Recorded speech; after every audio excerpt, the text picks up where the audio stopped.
This podcast is part of the Big Heads Media Podcast Network. Go to bigheadsmedia.com for more great podcasts.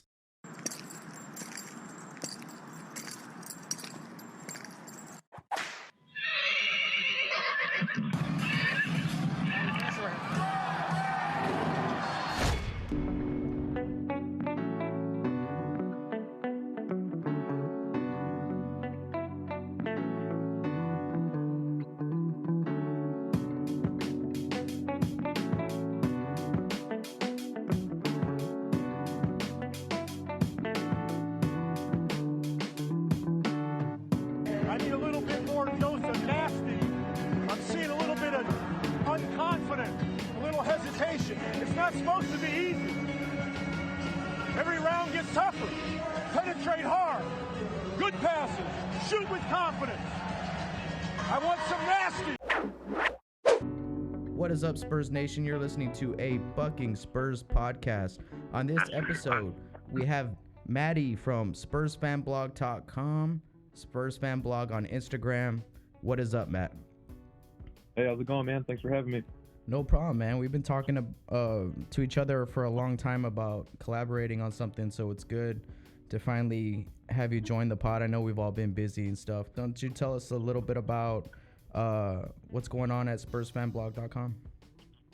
Yeah, well, it's a lot of exciting stuff. We just added a new contributor, Harrison. He lives down in San Antonio, and he actually works at a university don't remember which one, but he works at the university in the athletics program, so he gets to do kind of write-ups of different college prospects, as you guys can see from our latest blog post, and it's been great. But we've been talking with him. We've been adding some other guys to it, and we've gotten some more subscribers, some more members, so a lot of exciting stuff. Got a giveaway going on tonight, too, as well. We're giving away some Amazon gift cards and other Spurs gear throughout this pandemic. We want to, give back to the Spurs community.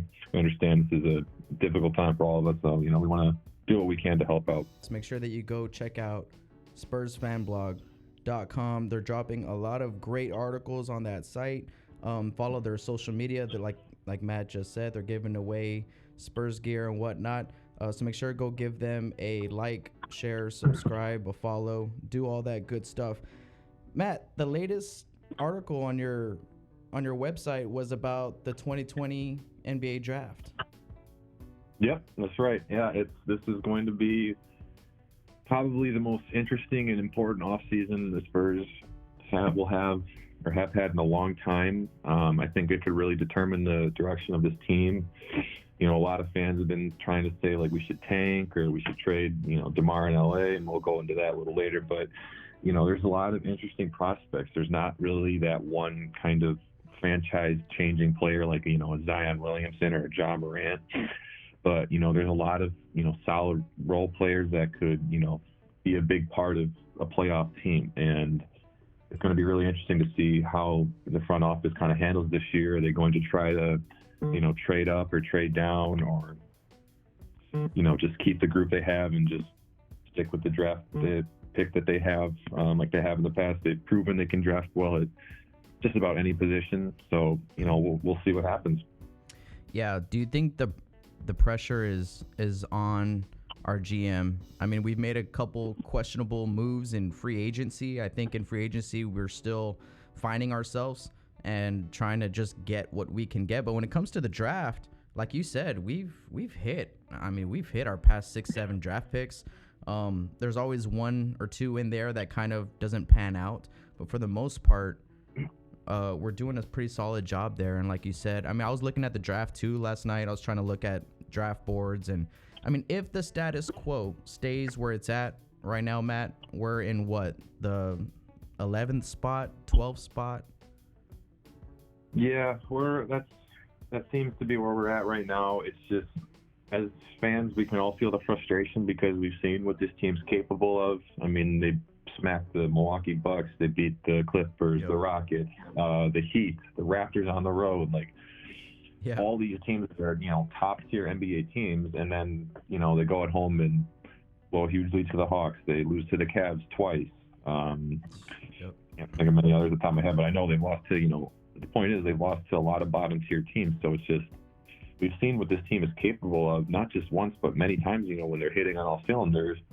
But then, the next day we see what they're also capable of the other way, which is losing to the worst teams in the NBA. So it's just, there was a lot of inconsistencies last year with this team too. But, they really started to hit their stride around this time, unfortunately. Right before the playoffs, they had that huge win streak. So that's why, I think this draft is a very important one, as far as the direction this team is going to head. I'm not necessarily on Team Tank, but, I'd be hard-pressed to find that keeping the same roster, this year to next year is the answer, Yeah. Yeah, my argument on all that is the roster. I don't really have too much of a problem with it. I have a problem with where the minutes are going, right? Rudy Gay's getting heavy minutes, Patty Mills getting heavy minutes, where you have all this young budding talent ready to just seize their opportunity, right?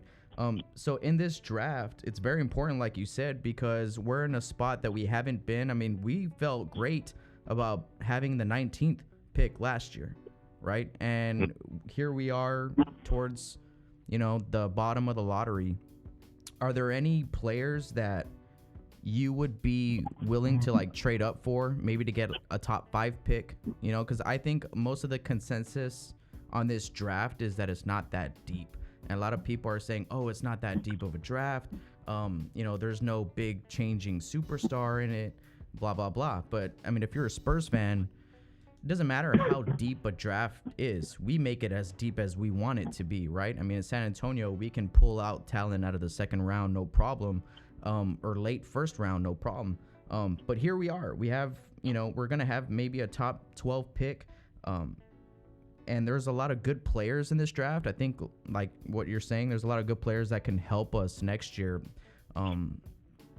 But before we get into who you like in this draft, Matt, would you trade up maybe next year's first round draft pick or this year's second, combined with the pick that we have this year to try to get a top 5 pick?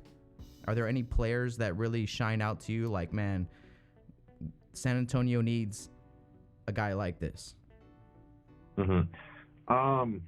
It's like you said, we have been able to draft pretty well in, the later first round and even the second round.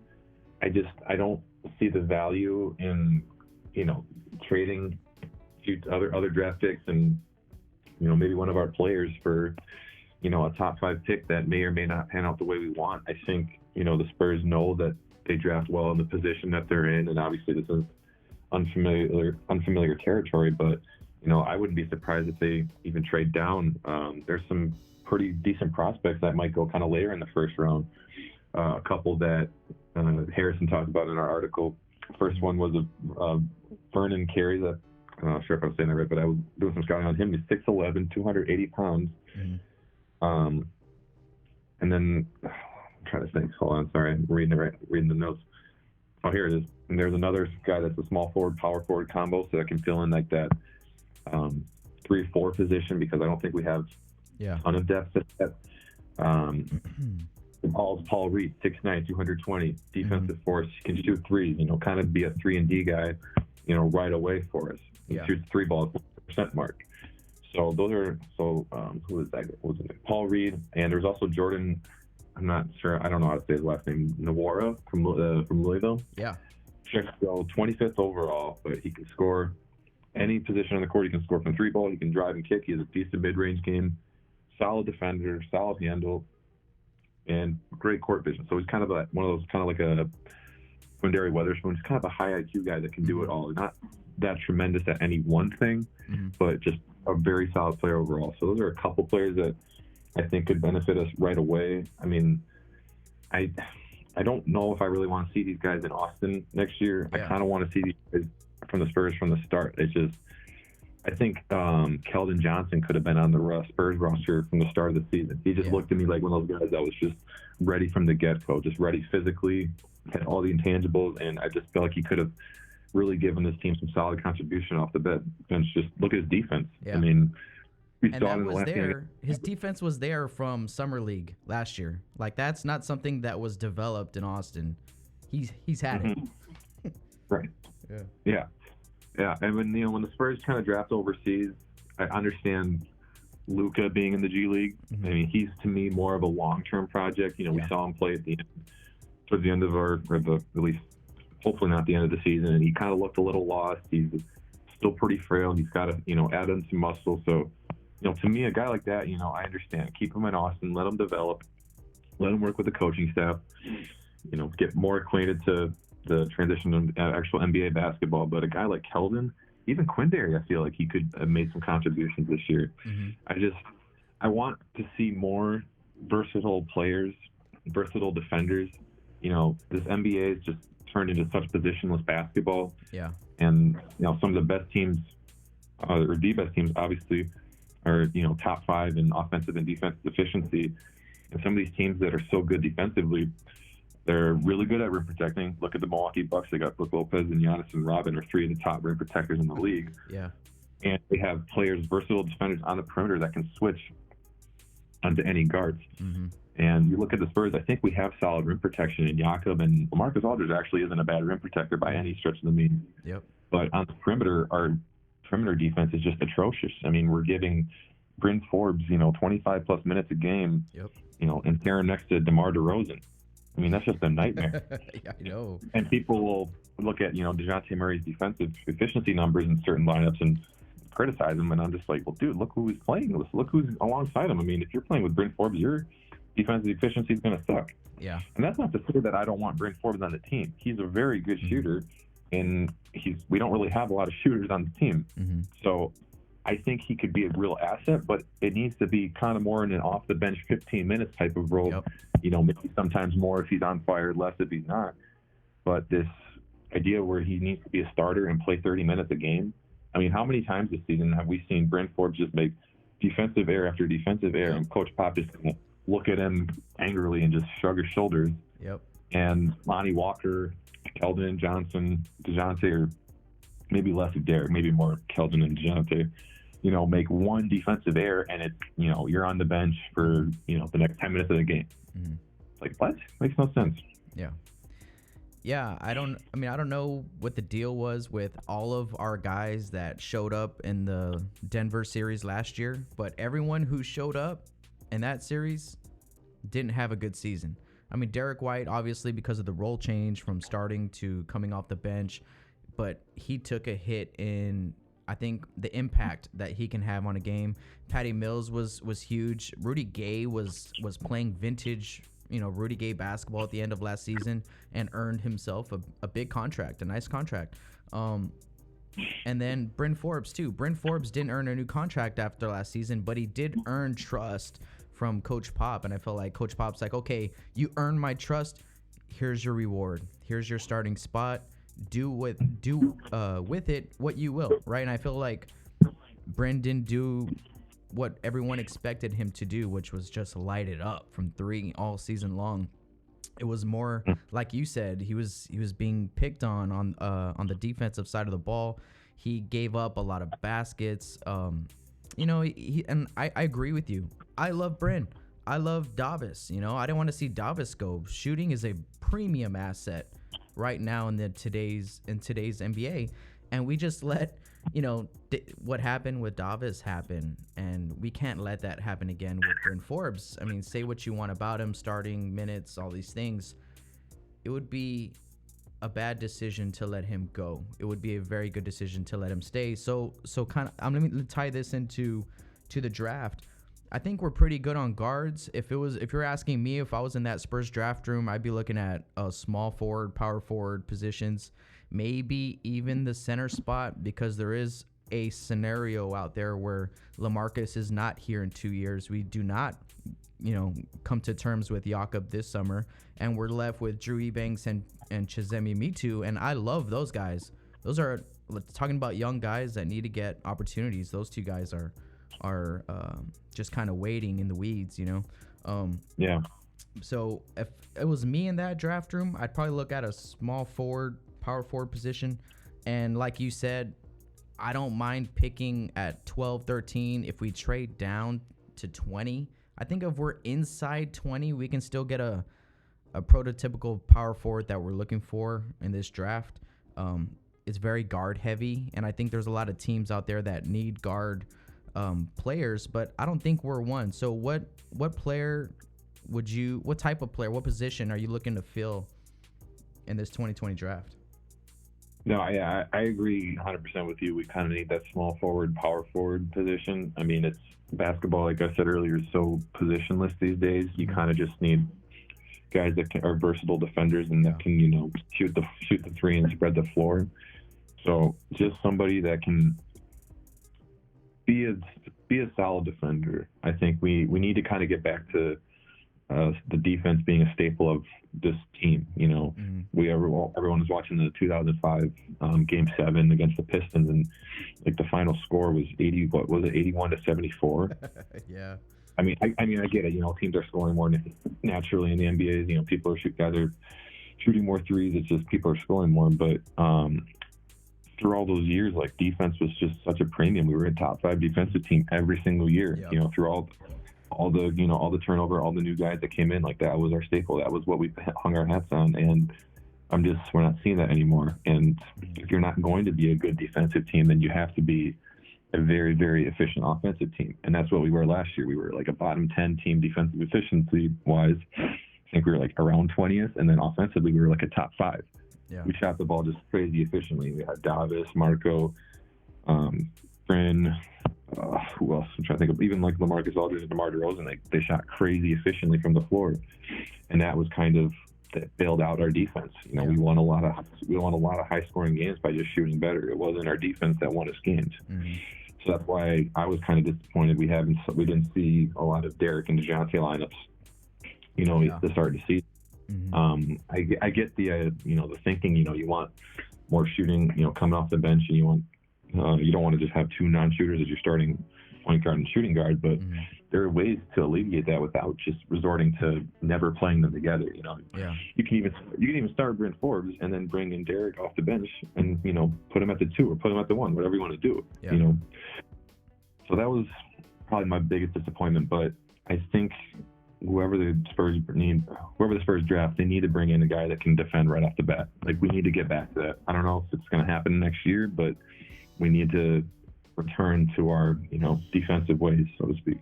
Yeah, if there's a player I want to snatch out of this draft because he seems like to fit the need that you're talking about, I like Okongwu from USC. I know he's like a top 5 pick, but he reminds me a lot of like a Montrezl Harrell type guy mm-hmm. who doesn't really need the ball ever.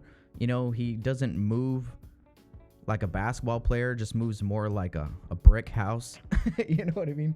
Right, yeah. And we need that toughness because that's what we don't have. I don't think any team this season, and this was a first for most Spurs fans, I think, every time we went into a game, I felt like the other team was not scared of us. It was just like, oh, this is a win. Where mm-hmm. in previous years, in the past 20 previous years, you would know that you had to bring your A game any given night that you play the Spurs. Doesn't matter if you're the worst team or the best team in the league, the Spurs can give you a game, and that's not been the case for the past 2 years. And, well, there's a common denominator there, and DeMar DeRozan and LaMarcus Aldridge being our 1-2 punch is that denominator. So we're going to talk about that in a second when we come right back. All right, what is up, Spurs Nation? First off, I would like to say thank you. Thank you for being a Spurs fan, and thank you for contributing to this great fan base. Use your voice to ask questions, post things, make videos, express yourself. We are Spurs Nation. If you are a fan of any of the content that I put out, I can't thank you enough. I love every comment. I appreciate every view, like, and follow. If I can help grow Spurs Nation at any level, I'm down to do that because Bucking Spurs bleed silver and black, like most of you listening to this do. So before I let you go, I want to tell you about the new Spurs Nation Sundays episodes we're launching here at Bucking Spurs. I will take questions that are submitted into our virtual tip jar. If you'd like to drop a Spurs quandary that you want my take on, you can go ahead and click the link in the description below under the virtual tip jar. All right, now back to the pod.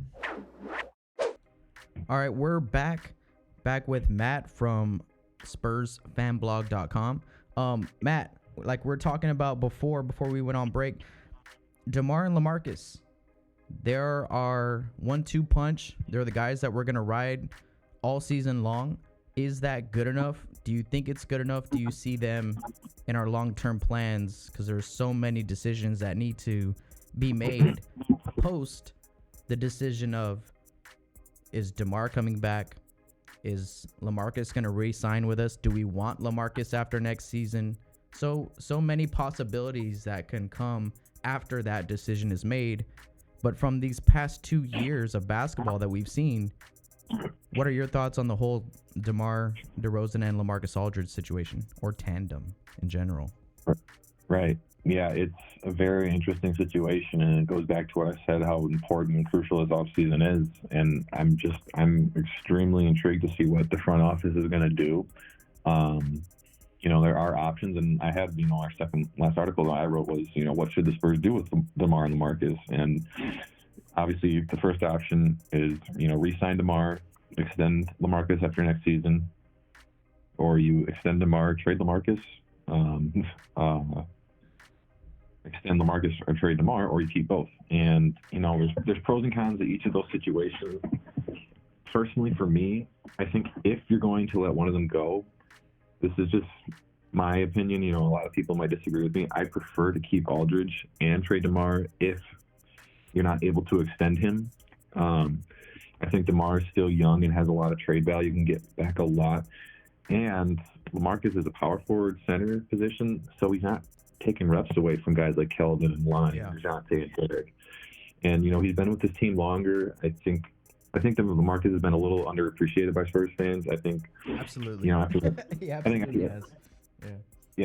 I think after that 2016-17 season when he demanded a trade, that surprised me like everyone else. I was just kind of like, he just won on 260-win teams. Like, it didn't make any sense. But after that, he turned it around. He had the top of pop, and he's been a beast since. Obviously, he's been a little consistent here and there, but he's been, he made an all-star team in 2018 and 19, been an all-NBA player. Like, he's been a beast. And I still think you need a beast like that down low. I don't think Jakob's there yet. I think he's a great rim protector, but he's not really giving you much of an offensive presence, and I think you still need that.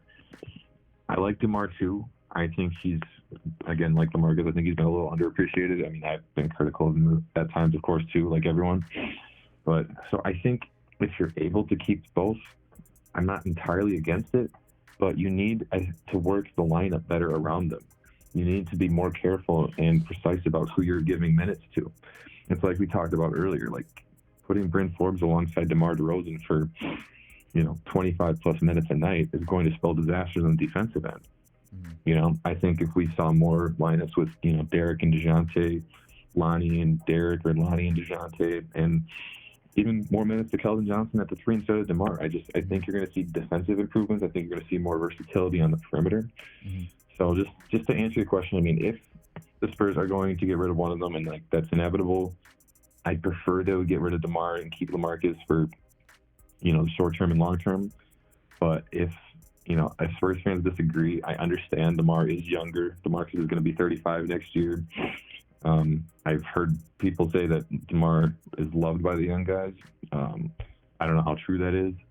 And there have also been rumors that DeMar is unhappy here, and he denied those rumors. So it's a really it's a really polarizing topic. I mean, I've seen a lot of Spurs fans completely disagree. I mean, I posted about it on a Facebook page, and the first comment was like trade LaMarcus, and the second one was trade DeMar. So it's like everybody has their own opinion on it. Yeah. And it's like I said, this offseason is going to be very interesting, and I don't know what the front office is going to do. I mean, nobody does.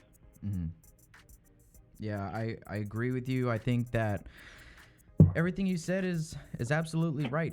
I agree with keeping LaMarcus Aldridge. I think moving forward, he's the type of center that we can still have around for about 3-4 more years, especially if he tends to step outside the 3 like he did a little bit in flashes this season, and he did it extremely well. It's just so confusing, man, this year. It's like, okay, we had a really good stretch of competitive basketball, and that's like when we played Boston and Milwaukee twice, like that little week and a half, 2 weeks that we were playing very well, where LaMarcus was stepping outside, knocking down 3 after 3 after 3. Obviously, he's not going to shoot it that consistently the whole year, but that gave us a very competitive look. It opened up things for DeMar DeRozan. but it will open up, lanes for everybody, DeMar or whoever's there, Lonnie Walker, whoever needs to play. But I like what you said about DeMar. If we keep him, he takes minutes away from what we've been building, what we've been nurturing, in this little incubator in Austin for so long. It can only stay in that incubator for, whatever we're trying to cook up for so long before we have to let it out in the world and let it do its thing, let it develop, let it grow. And I think we're at that point now with Lonnie Walker, Keldon, Quindary, like you said, is not to be taken lightly. I think he's probably our best player in Austin this year. Just a 4-year guy coming out of college. He's just ready to go, and he's taking steps forward this season in Austin. And then you have guys like Derek White. Dude, I was looking at it today. Do you know that Derek White gets paid the second least on this roster? Do you know that? I do not, but that doesn't surprise me. Yeah, this season, he only made more money than Chimezi Metu. That's it. My God. Now, next year, he's going to go up a little bit, but this is what I'm saying. It's like, okay, you have all this young talent who you're going to start paying more and more money to as the years go on. Talking about, we locked up DeJounte Murray. We have Keldon Johnson, who's gonna need to get paid for a long time in San Antonio. Hopefully not, max contracts or anything like that, but something friendly. But these guys need to get more minutes, and DeMar is just kind of in the way.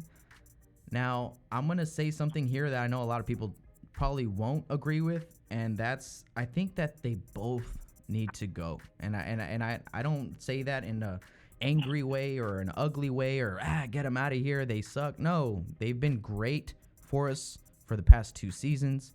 They've had unbelievable statistical careers shooting from the mid-range. It's not a recipe for winning basketball, and I think we've seen that already with if we're going to be starting the same type of lineups and have that stubborn mentality of not willingness or not having the ability to play with your lineups, and it's just going to be DeJounte, Bryn, LaMarcus, and DeMar DeRozan, I don't think that's good enough.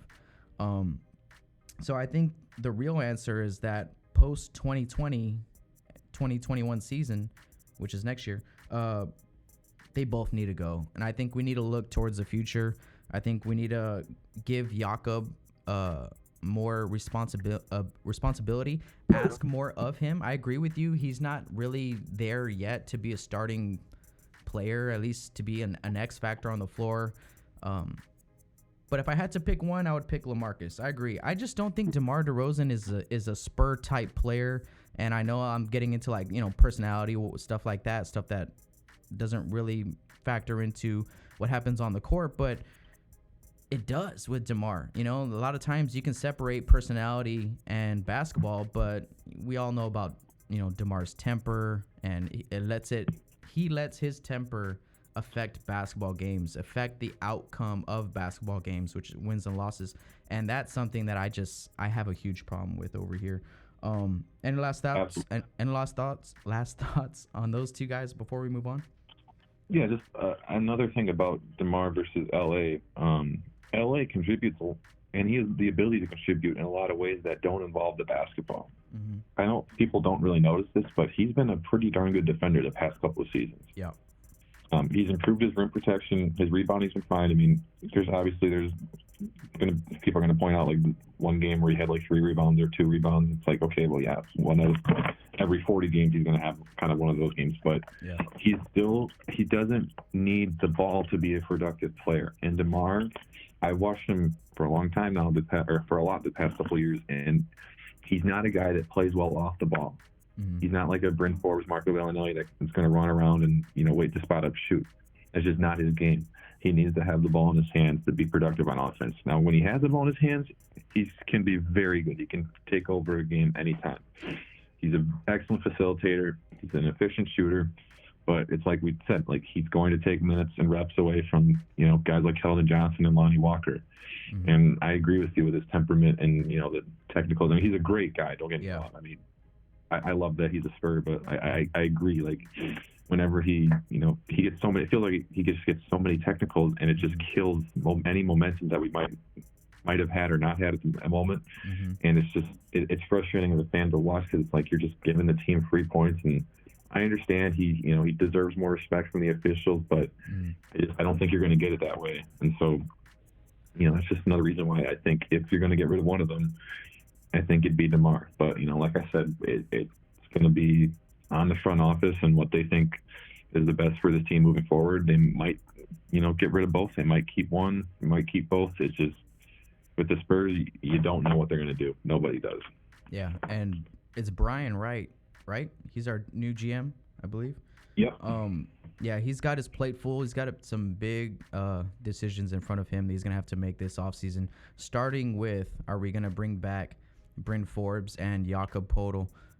Hopefully we can keep Jakob around here for a long time. I think he's another guy that's just waiting to develop. I think this season he was given a little bit more opportunity to show that he can do a few different things than just rim run, and he showed us that he can be versatile with the ball in his hands. He can be a passer. He can finish he can pass the ball in the half court.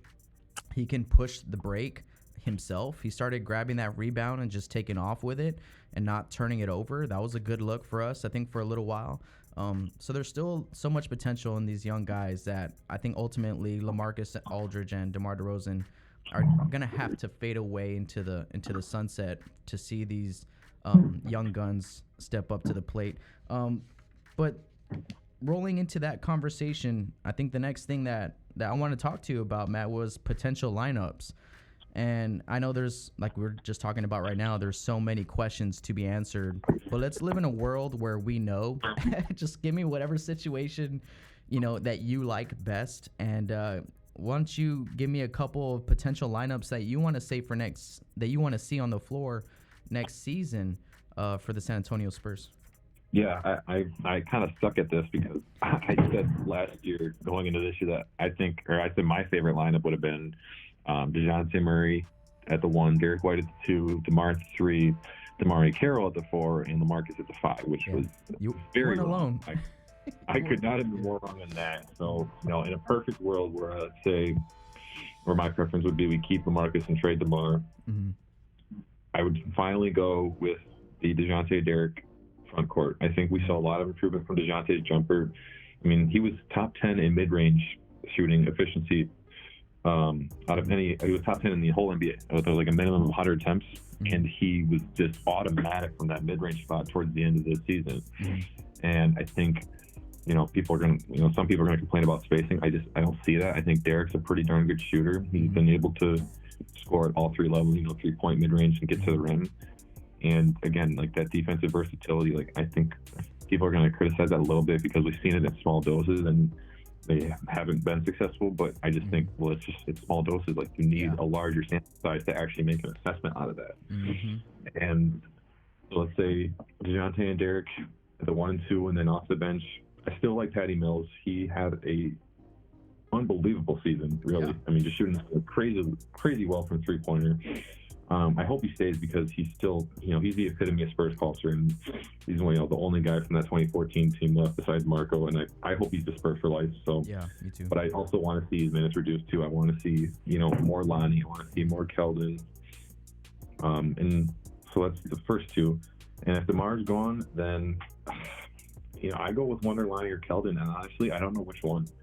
Because I really like what Keldon brings to the table. I think we only saw a little bit, but he has the ability to shoot 3-ball. Yeah. I think Lonnie had an interesting season because after that Rockets game, we all thought he was just going to be like this permanent, 20, 25 minute per game type of guy, and we didn't see that. Yeah. And he had his struggles. He struggled sometimes with his decision making with the ball, which is, natural for a 20-year-old in the NBA. But yeah, I'd like to see one or Lonnie or Keldon. And another guy that we haven't talked about much that's really interesting is Trey Lyles. Yeah.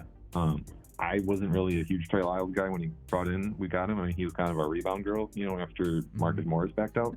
Yeah. But he's really come along nicely. Obviously, he earned Greg Popovich's trust from the start, earning that starting spot. He's been a great rebounder, and his 3-point shot has come along really nice. If he can continue to shoot that three ball at a 40% clip, I don't see why we can't extend him. I mean, he's not really going to get a huge offer from a lot of teams. So I think his best bet would be to stay with the Spurs. I don't know. Do we have him signed through next year? Who's this? Trey Lyles. Trey Lyles, yeah. We got him locked in until 2 more seasons, I think, for now. So I think next year, I think next year would be a big year for him to, continue to shoot the way he has in, the recent months. I think I would keep him at the 4, and I would have LaMarcus at the 5. Now, you're talking about rotations. You obviously bring in Lonnie or Keldon exchanges for one or the other. You bring Patty Mills in for the point guard, DeJounte or Derek, whoever's kind of playing well. Another guy we haven't touched on is Rudy Gay and what they're going to do with him. Yeah. Now, I think he's signed through at least next season, but he's a guy that could potentially, trade to go, trade down or trade up if you combine him with a draft pick or another guy. If they keep him, I guess I keep him at the 4 just because we just don't have a lot of depth at that position. But like we said, I hope they draft somebody at that 3-4 position that can step in right away, kind of the Trey Lyles backup because, I love me some Rudy Gay, but he's one of those guys that we talked about that just has regressed a lot this year. Yeah, so huge regression. Yeah. So let me ask you, if we draft someone at the small forward, power forward position, do they get the jump over Luka, or do they get the year in Austin? I think you just. I think that's where competition becomes a little healthy, and you kind of just see, who's ready. You want to probably give, at least the Spurs are always going to give the benefit of the doubt to the, the older guy, no matter if it's a year older or 10 years older. So you like to think that Luka gets that nod. I forgot to mention him in the, lineup rotation. He could be in the 4 spot if he's ready. But if they draft, a guy at that 3-4 spot and he's ready right away, I give him the nod. But that's just not what the Spurs do, as frustrating as it can be sometimes. But we'll see who they pick up in the draft, and we'll see how ready or not he is. Yeah, I think that's the same situation with Bryn Forbes this season. It was like, okay, Bryn Forbes is the older player. He's put in the work. This is his time. It's a contract year. He needs to ball out so he can get another contract. I feel like the Spurs were kind of doing him a solid, showing him a little bit of Spurs loyalty and just good business. Saying, okay, Bryn worked his tail off, undrafted 2 or 3 seasons in the league, earned his spot last year by default, right, with injuries and whatnot. But then we did get to the playoffs, and then he did show up in the playoffs. So that earns a mountain of trust on your coaching staff. So I feel like, they're like, okay, let's give him some run. Let's give him his opportunity, which was this season, even though I feel like Keldon Johnson, going back to your point, Keldon Johnson might have been more ready, just to me, I think he was. I mean, I saw him defend. I went to the summer league last year, got to see these guys play a few times, and it was just, Keldon Johnson's not scared. He's ready. He's physically strong enough to compete. He has the motor, all these things, and you just kind of saw it. And you don't have to be a basketball savant to see that Keldon Johnson was ready to defend on this level. Play, no, not so much. It was kind of the opposite with Lonnie Walker the year before. He was able, I think he was NBA ready offensively coming out of Miami, but defensively he was nowhere, even close to seeing any type of minutes for the Spurs. But I feel like that could happen next year with Luka too. If we draft a guy if we can get a top 10 player, not saying we're gonna trade up or anything, but let's say he just falls into our lap and it's in that power forward position, I think Luka and that player will have, like you said, some healthy competition, and that's a good problem to have for the Spurs. I like your lineups, man. I was on the boat last year. DeJounte and Derek White, man, best defensive backcourt in the NBA. There should be no one even close. Spurs love defense. They put defense first. I was wrong. They didn't put that lineup first over, Bryn Forbes spacing, whatever. But I think that's something that we have to do. And you know what? Patty Mills should be able to take that backup point guard role a little bit from Derek, and that's when you have a player like Quindary Weatherspoon who could jump in and take a little bit of that backup point guard role. I think he's ready as well.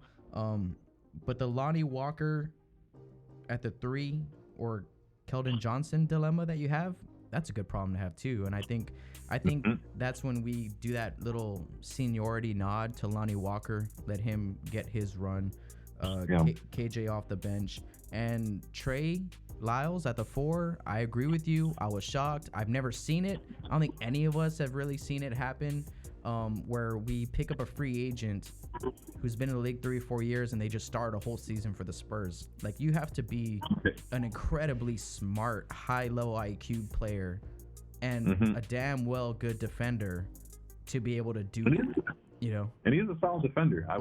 I watched him on defense, and you know, when his guys switch out in the perimeter, I mean, it's not ideal to have him on the perimeter guarding a point guard on a switch, but you know, he holds his own. And another guy that I forgot to mention was Chimezie Metu. I think Chimezie Metu is another guy that, you know, could have been a part of this team, especially when LaMarcus and Jakob were hurt. I was just flabbergasted why we didn't bring him up. I mean, I was getting so sick of seeing his stat line in Austin, you know, 27 and 17, you know, 25.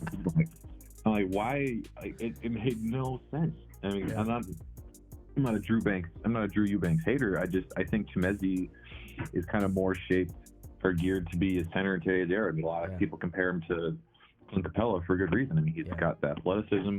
I think he'd be a great guy to, you know, throw lobs on pick and rolls and in the fast break. I think he defends well and guards the rim pretty well. I'm just sick of seeing all of our G League guys with, you know, 25 plus point, 10 rebounds, 6 assist outings every night.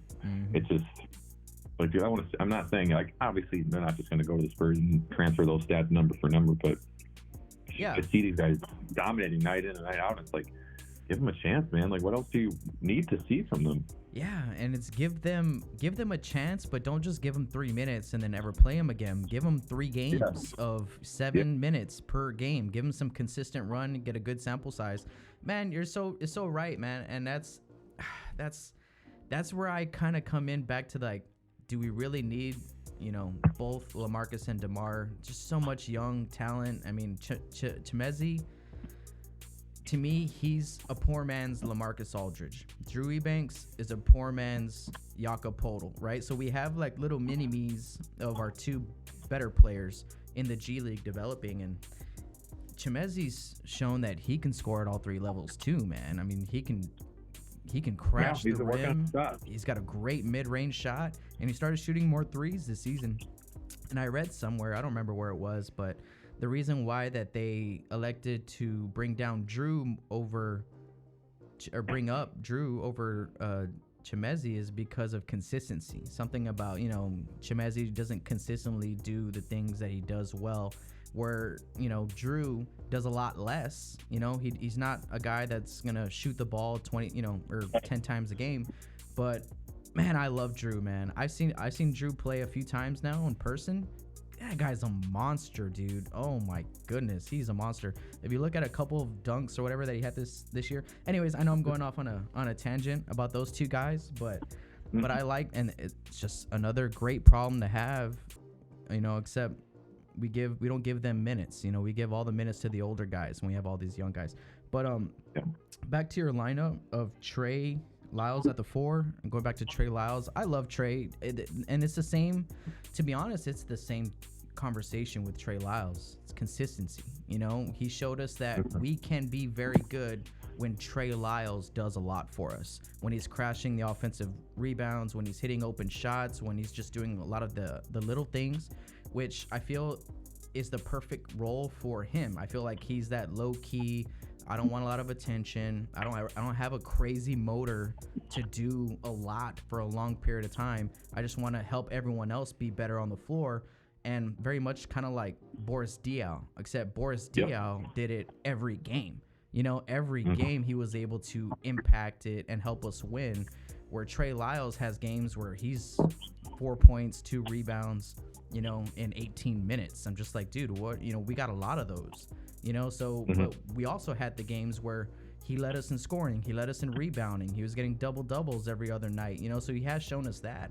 And I think that with Trey, I love him playing next to LaMarcus, but I also love Jakob playing next to LaMarcus. And I know that's kind of hold on. I know that's kind of old school Spurs basketball, big style basketball, but not really. You know, you would have to ask LaMarcus to step out a little bit more. LaMarcus they defend well together.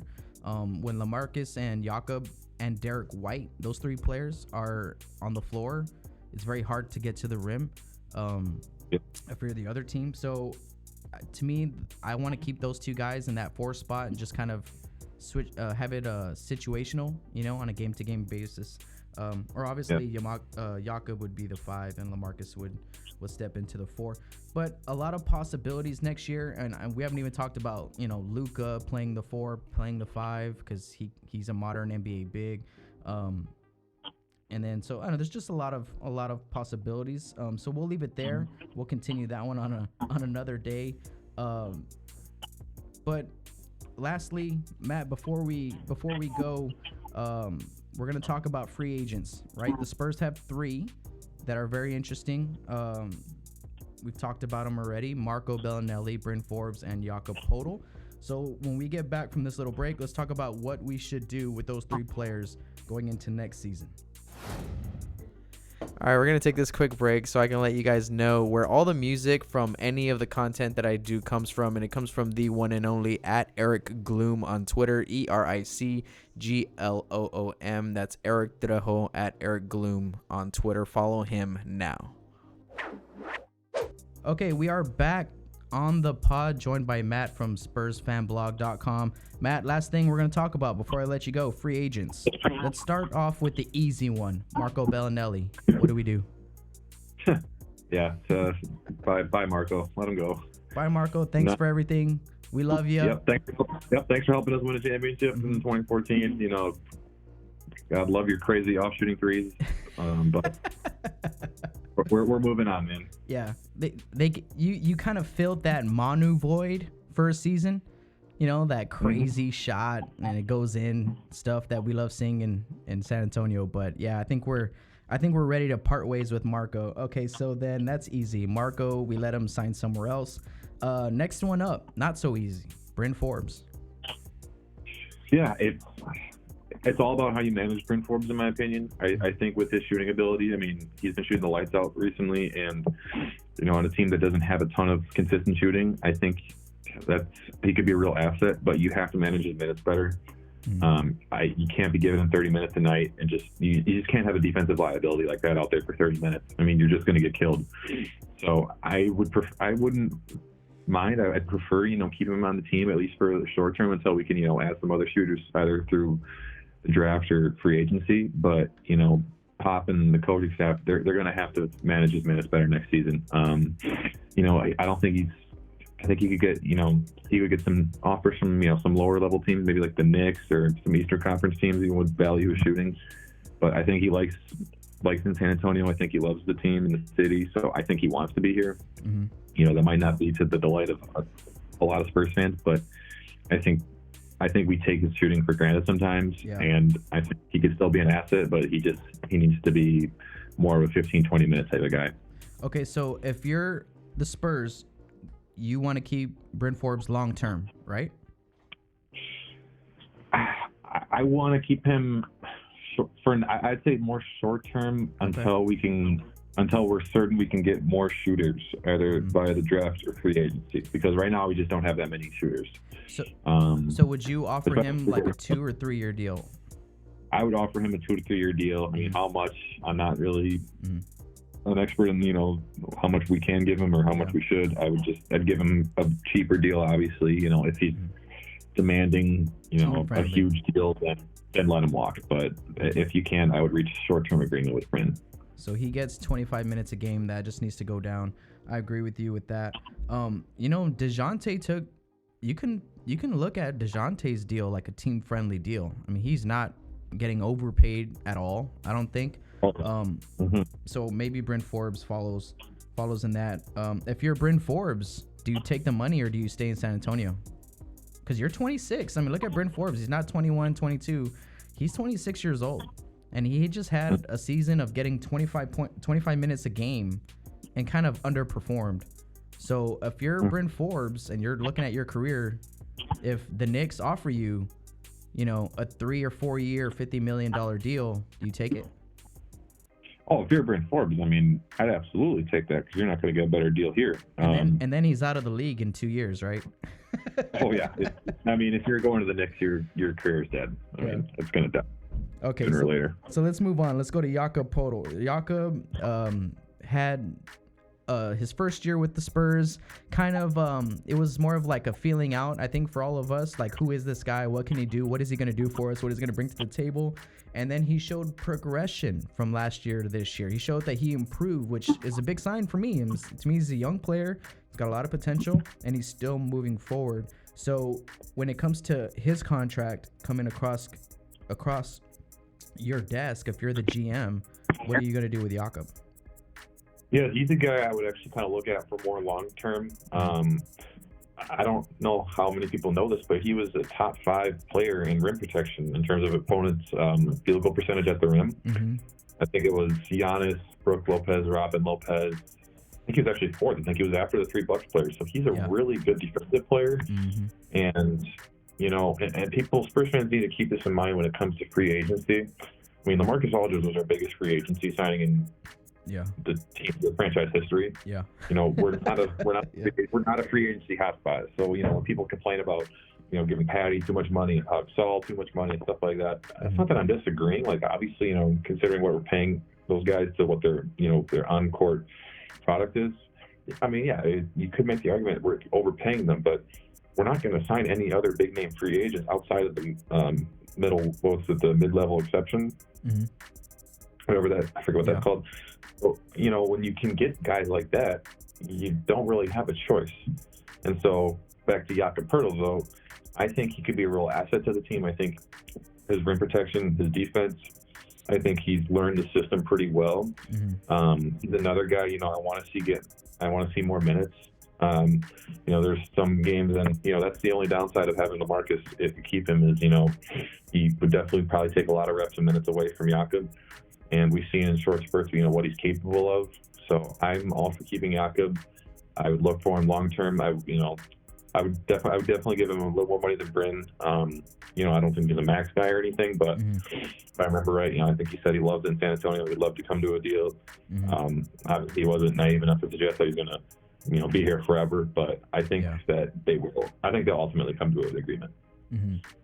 Yeah, I agree. I want to keep him long term. Rim protection is huge. He's a little bit more than just a will player. He has some skill. He has the ability to finish around the rim, pass the ball, just be a smart player. And San Antonio loves bigs who have some type of IQ over just being able to dunk the ball. Okay, so those are our big names, right? Those are the ones that are going to come first priority when it comes to this offseason moving forward to next year. But there are 2 guys that were on 2-way deals, which means that they come up to the NBA from the G League and vice versa, up and down. One of them is Drew Eubanks, who is finishing up his 2-year, 2-way deal. And, we're talking about Jakob and LaMarcus. We talked about Chimezi a little bit. Is Drew a guy that you can see being around the Spurs organization and maybe not getting a lot of playing time in the future, but still there? It's like he loves it there. We keep him there. I think there's minutes for him.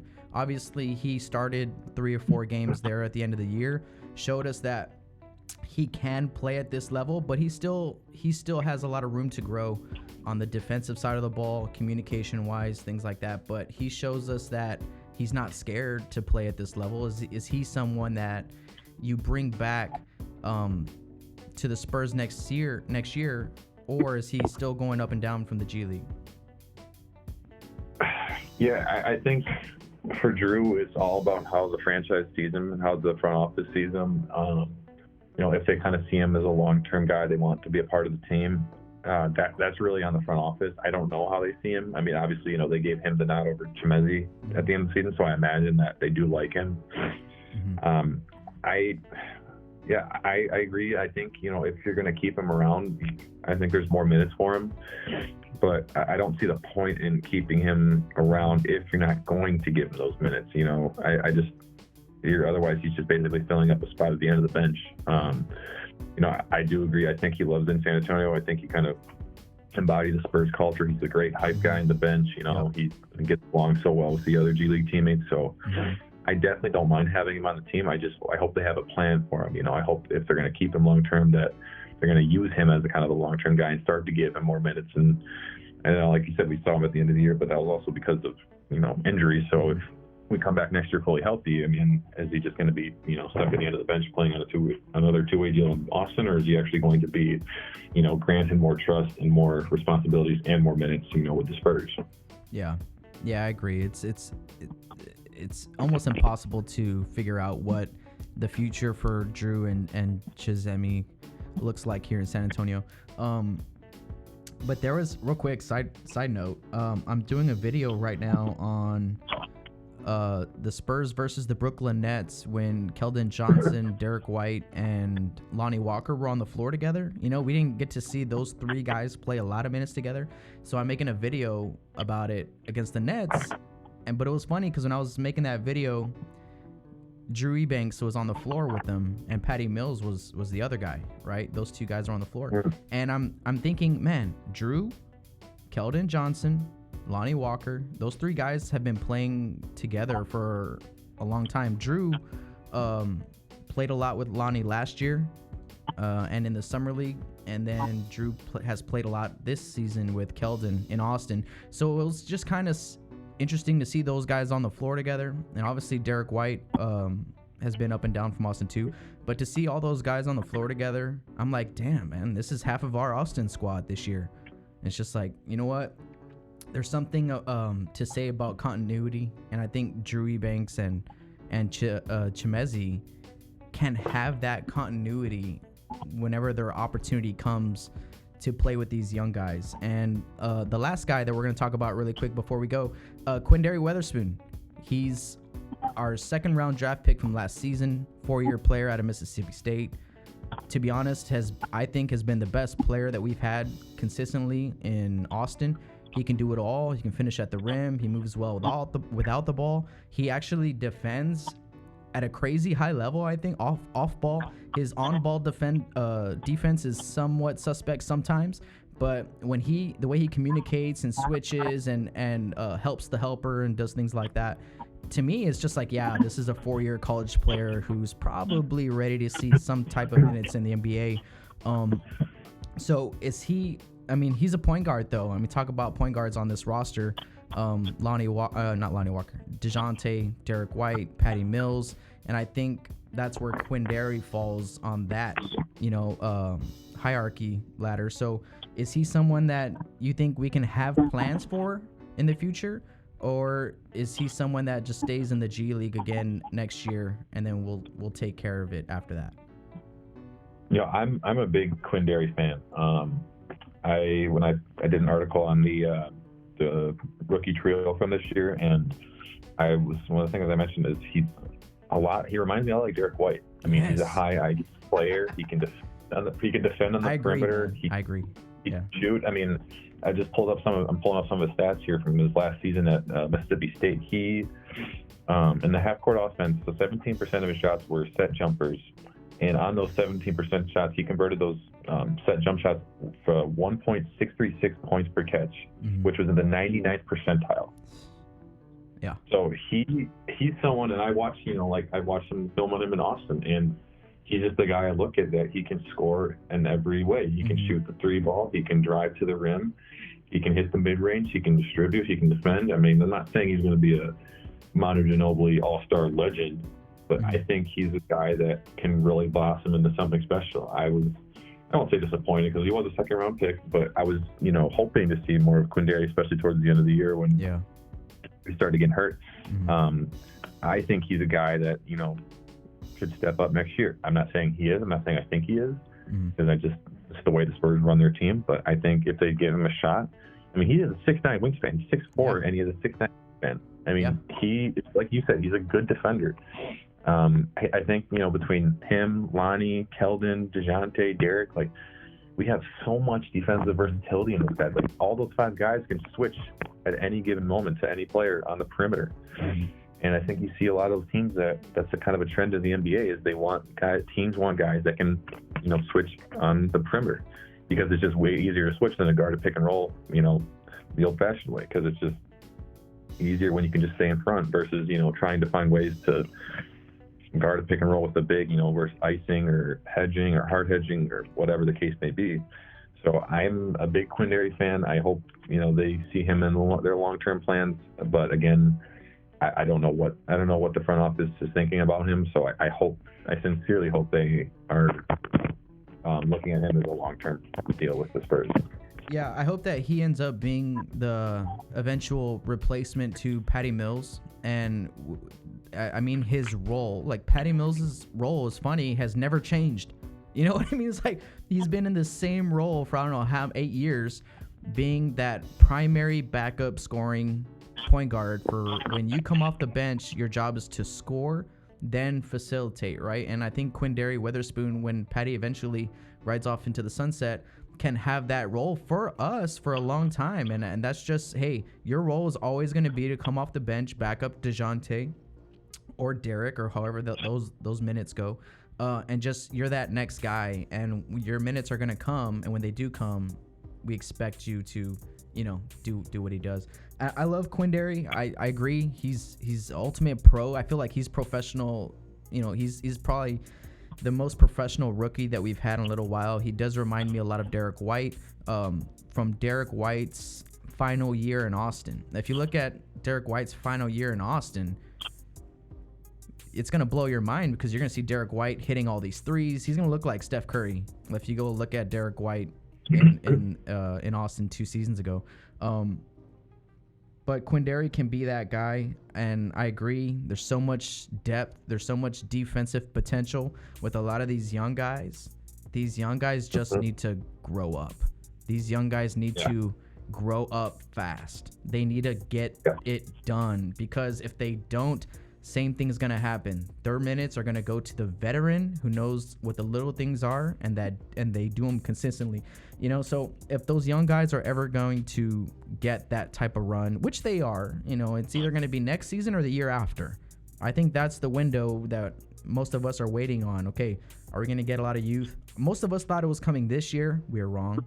I think next year is the year, hopefully.